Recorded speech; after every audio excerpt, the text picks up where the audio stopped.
Happy New Year, YouTube. Josh here checking in, showing you guys the last workout of 2013. So this was a pretty rough workout for me. I was extremely tight, and actually the last time I worked out was 6 days prior to this. So obviously that's less than ideal and much longer than I normally do. But I went snowboarding for a few days and had a bunch of personal stuff come up. So unfortunately I wasn't able to make it to the gym. You'll see that these were pretty challenging for me. You know, I was just extremely tight, and the weights just didn't seem to be moving as smoothly as I would have liked. So I think it was a combination of being tight from snowboarding, not really having time for mobility because I've been working like a fiend, and also the last time I did some sumo deadlifts, I actually sort of felt like I pulled something in my groin, so that's still kind of acting up. Anyway, I worked up to 360 for sets of 3, which is technically a 3-rep PR for me, just because usually when I get up that high, which is around 89% of my current 1-rep max, I usually don't go for reps of 3 or 4, but I decided to give myself a challenge when I created the programming for today. So you'll see a challenge. But I think it was probably harder than it had to be just because I was so tight, and yeah, so I mean, I got the work in.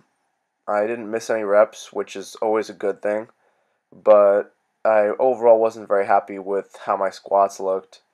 Hopefully the next time I squat, I'll be feeling a little more comfortable. But you kind of got to take what you can get, and if it's not going well, you can't be down on yourself. You just got to go in and do the best you can. There's nothing more you can ask for. I mean, I'm not upset that it didn't go that well. I gave it 100%. I just wasn't, didn't have more than that in me. So after that, I followed up with 4 sets of 4 for front squats at 240. So I'm slowly increasing the weight.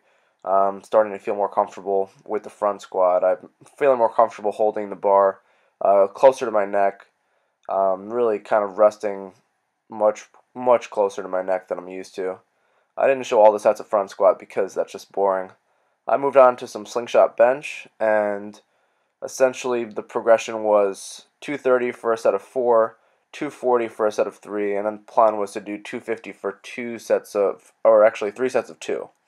I ended up doing 2 sets of 2 at 250, and honestly, I was feeling pretty good. I think mostly because I've really been refining my setup, that I ended up kind of making a ballsy move and going to 260, which is technically my meet PR raw bench. So I did a set of 2 with the slingshot at 260. This last rep was a grinder, but I was able to get it out, lock it out, which is really important, and I think I've definitely been improving on that skill of being able to lock out heavier weights on the bench. So normally I would have liked to do a little bit more accessory work for some some straight leg deadlifts, some ab work, and some more of the flat dumbbell bench as you're seeing here. But I was short on time, so I was only able to get in 4 sets of 6 with the dumbbell bench press. So here I'm using 95, slowly increasing the weight. But that's the workout, guys. Hope you enjoyed it. Make sure to like and subscribe. Catch you next time.